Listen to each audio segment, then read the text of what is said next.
It's a very deadly disease. The American hantaviruses and this Andes virus can cause up to 50% case fatality. So that's about half of the people who get infected could potentially die. That's the upward end of that, but that's much higher than what we see with a lot of other respiratory infections. Sagan Bryant, Assistant Professor of Anthropology and a co-hire of the Huck Institutes for the Life Sciences. Hantaviruses are a group of viruses, rodent-borne viruses, and there's several different hantaviruses, both in the Americas and in Asia and Europe. So the ones in Asia and Europe attack the kidneys, and the ones in the Americas, like this Andes virus and Sensex-Nifty virus, which is in the Four Corners region of Northern America, attack the lungs.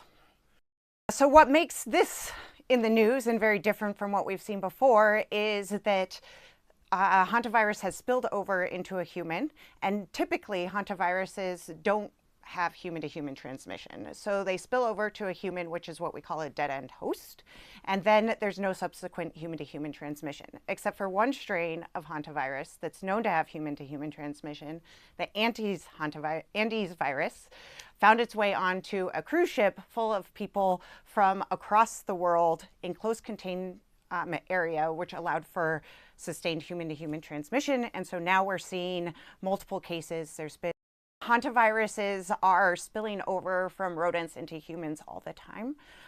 Just this year, there were signals of this in Argentina. There was an increase in the number of hantavirus cases. So people are getting infected with this hantavirus regularly in this context. So the difference is not that people are getting infected. It's the human behavior surrounding this infection, and that they brought this into the global setting onto this cruise ship. And so that is a surprising element of it, but this spillover from rodents is something that we see often. We never expected for a hantavirus to get on a cruise ship, which is a little bit different, but it provides this close, sustained contact that this certain virus requires to be transmitted. So we're talking about people who are living in the same area, who are sharing items, breathing on each other, very close contact. It's not something that's spread casually like we would see with influenza or the coronavirus. The thing that I think is very emotional and very operationally challenging about this is also the incubation period. And so the hantaviruses have a long incubation period, and so that's the period in between which a person gets infected and then when they start exhibiting symptoms. And so for most respiratory diseases, this is about a couple days to a week. For a hantavirus, it's 1 week to 8 weeks. So this means that this isn't ending soon.